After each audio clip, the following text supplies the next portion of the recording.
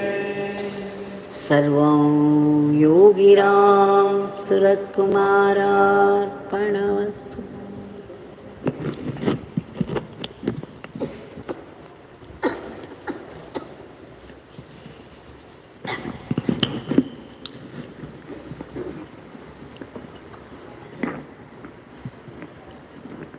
Again and again, we are being blessed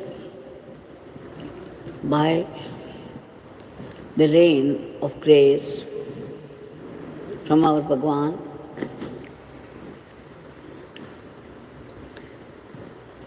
for this tremendous opportunity of singing His powerful name in His powerful shine.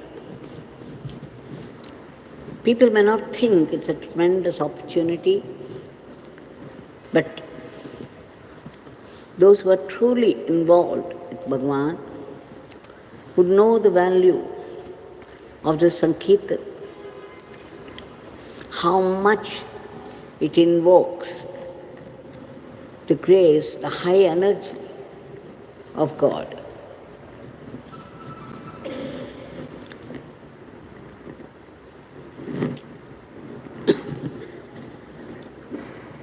In celebration of this grace and in deep gratitude, we have offered the Nama Sankirtan as Nama lotuses at His lotus feet, and we shall continue to offer the Seva lotuses as well. As we have been seeing the different aspects of a guru and disciple relationship, how a disciple can benefit to the highest possibility from the Guru's grace, is what has been our theme. And today we shall go through another story.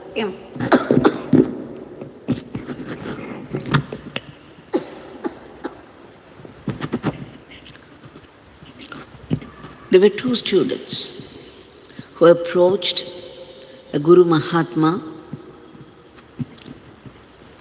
to seek his blessings to become his students. The Guru understood the very first time he saw them that one deserved to be his student and the other was not. All the same, he wanted to test them. So he called one person, one student, and said, "Look, I want you to say that God is great. There is no one else except Him. And my Guru here, pointing to himself, is his prophet.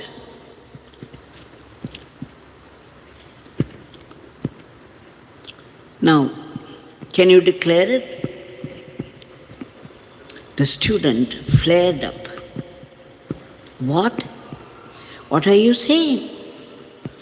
I came to you thinking that you are a Mahatma, a Mahatma, but here you are saying that you are a prophet. You are the prophet of God. How can you talk about yourself in this fashion? You're only a sadhu. Now, the very fact that you asked me to say this, compelled me to say this, proves that you are a common sadhu. There are 100 sadhus like you. Why should you single out yourself and say that you are the prophet of God? I do not know whether I deserve to be a student, but I am very sure that you don't deserve to be a guru. So saying, he left. Now just before he left, the Guru Mahatma smiled and said, "My dear boy, you do not know what great good you have done to me. I was about to give you, to hand over a great treasure to you. But you saved me. Now we can go." Then he called the second student and said,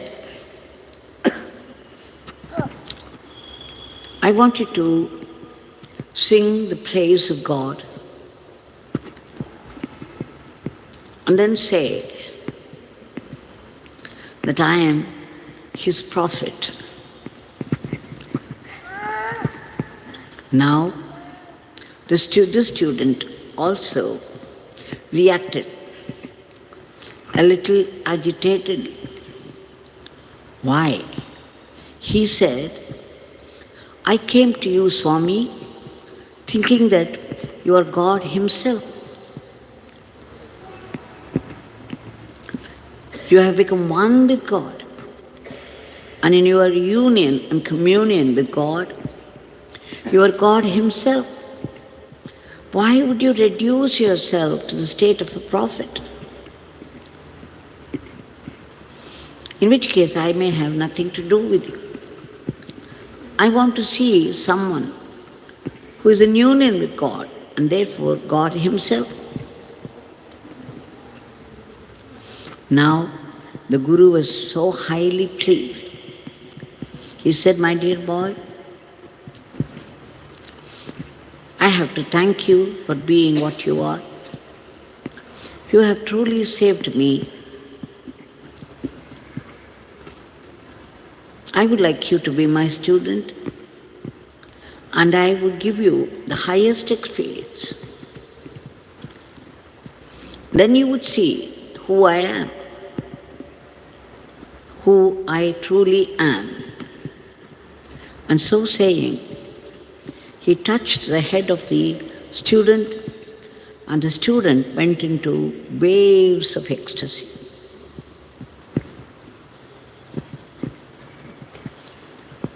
Now, the meaning is, you have to look upon your Guru as God himself. If you should think that he is less than God, then you won't get your best from him. It is God in truth comes down in the form of the Guru just to uplift you to his level. Instead of looking upon the Guru as God himself, if you think he's a lesser being, you will not stand to benefit much. And the Guru would not like it either, because you have to put him on the highest pedestal if you want to get the highest experience. And the Guru would be happy because you have recognized him for what he is. So this is what we understand from this story.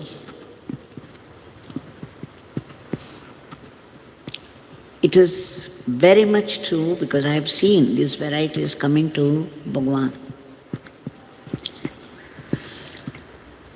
So, our Gurunath, our Gurudev, Yogi Ramsuratkumar is truly Bhagwan, Shri Yogi Ramsuratkumar. He is none other than Bhagwan himself. For when you call out to him, when you call out his name, you get help, guidance and protection. What more proof is needed for him being Bhagwan himself? This is what we expect to get from Bhagwan. Our Yogi Ramsuratkumar Bhagwan was all-pervasive and still is without his body. He is all-knowing. He always knew. He even once told me, if there were 1 lakh people, 1 crore people, this beggar would know what each person thinks. And this beggar's grace would reach out to every one of them.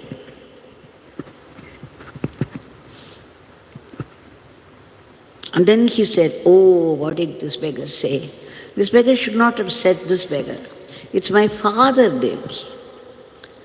It's my father's grace that would reach out to every one of them, no matter how many crores of people are there. So, we all have this greatest blessing to come across our Bhagwan in our own lifetime. And we have recognized him for what he is. And we have all been able to serve him in one way or the other. And still, all of us are serving. Bhagwan often said, even if somebody should work in a company elsewhere, he's still doing my father's work. Because whatever people do, whatever work people do, either at home or office or anywhere, it's all my father's work. And they are doing my father's seva. So, we have to really celebrate this grace that Bhagwan kept pouring on us and keeps pouring now. And all that we have to do is remember his name, his leelas, his teachings, and try to follow as much as possible. We shall now offer our today's prayer. Bhagwan, we beg you again and again, for that's all we can do, and we do it a million times, for your immediate divine intervention to bring forth a dharmic normalcy to today's world. There is so much violence all around, so many incidents that are very frustrating, alarming. We know that you are the cosmic controller, and you have often said so. We beg you to bring in peace, harmony, order and discipline, and unity into the lives of people, so that people will live a dharmic life with remembrance of God. Otherwise, they will live any way they like and create a philosophy to suit themselves, to justify what they are doing. We also beg you, Bhagwan, to stop those violent wars that have gone on long enough with disastrous results. Please bring in peace and harmony. And we beg you to bless the whole world, every country, so that there will be no thought of enmity, no thought of war at all in the minds of people.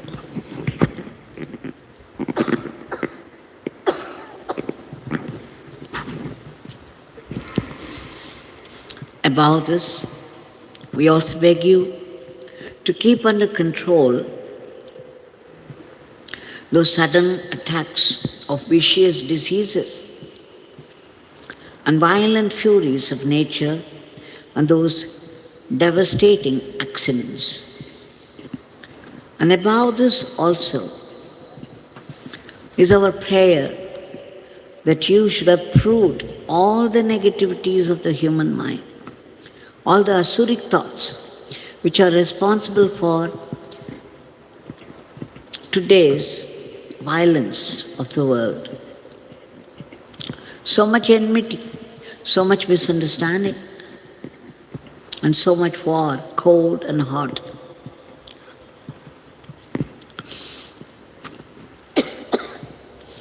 Whichever country people belong to, whatever religion they have embraced, every one of them has to go through some suffering or the other, and that without help or protection. The law of karma is precise, ruthless, and unsparing. It doesn't wait for anybody's faith. It simply acts and doesn't spare. But then above this is the law of grace. And what is it? It is the costless grace. It comes out of His compassion and generosity. Let us appeal to Him to reach out to all those people all over the world so that they feel relieved and get promoted to higher plane. We also pray to you, Bhagwan, to protect all those unselfish people who have been working hard for the welfare of the others from unnecessary, unhealthy, unworthy criticisms and aspersion. And we beg you again to give a big boost to the economy of the country and promote its growth in varied fields of activity so that India would reach that high status of world teacher to conduct the whole world in the path of dharma. We also pray to you, Bhagwan, in all earnestness and sincerity for ceaseless and joyful chanting of your powerful name, an unbroken remembrance of your leelas and teachings, so that we assimilate and turn it into Atma Shakti. Please bless us all, Bhagwan, to be only sattvic instruments in your hands and not akshasi, even by mistake. Please bless our everyday life so that we run it as an offering to you and not be caught by the temptations of Maya. We also seek that ultimate state of being, the state of bliss and peace, the state of pure awareness of yours. But then we need to be purified, and our minds are at the moment full of our residual latent tendencies of our past karma and worldly desires. So what happens? There are sudden attacks of vicious fear, vicious anger, and jealousy, and vengeance, and passion, and sorrow. We get so agitated, we pour out words of fire, fiery words of abuse and people, little realizing how it would hurt them. Also, we compare ourselves with other people, and no matter how many blessings we have already received, we catch hold of some complaint or the other and blow it out of all proportion, only to land in depression and lifelong medicine. Your thunderous declaration that the divine name is a very powerful weapon which can destroy all our past sins and prevent us from further sins. It can also destroy the vasanas, the latent tendencies, and purify us. We take refuge in your powerful name and seek your blessings for our early purification. Wherever we live in this world, whatever work falls into our hand, we know it's all your work, for you alone exist. There is nothing else, no one else. So every work of this cosmos is only your work, and please bless us to be able to do it as your seva, and that joyfully, without any unhealthy competition or jealousy, so that every action of ours will turn into Atma Shakti. We also pray to you, Bhagwan,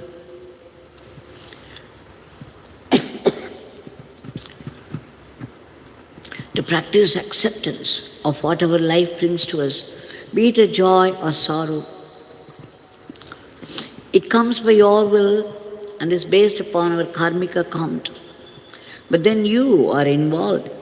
It is by your will, and therefore it's got to be a definite blessing meant for our spiritual transformation, for our greater good, for our closer kinship with you. So if we learn to look upon every adversity, every suffering of life as a definite blessing from God and not a punishment, we shall see sooner or later how it is a blessing. It will reveal itself. And what's more, every adversity will end up in higher wisdom, purifying our heart. Just imagine what would happen otherwise. When the lifeboat capsizes, what happens to us? We are unable to handle it, we collapse, we resent God and try to move away, and we begin to blame others bitterly for all our own failures, little realizing that our sufferings of life are our own making, our past karmas. We beg you, Bhagwan, to bless us all to be grateful to you despite the sufferings of life, because we now know they are blessings in disguise. We also seek your powerful blessings for all the species of the cosmos to be lifted to a higher plane.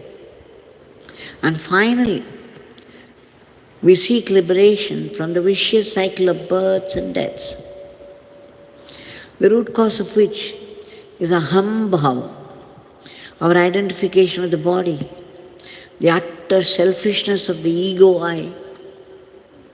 We beg you to uproot this aham bhava and promote atma bhava, so that we all be blessed with that immortal life, that eternal living in merger with you, or eternal servitude in surrender to you. You, that eternal, supreme divinity. Jai Yogi Ramsuratkumar.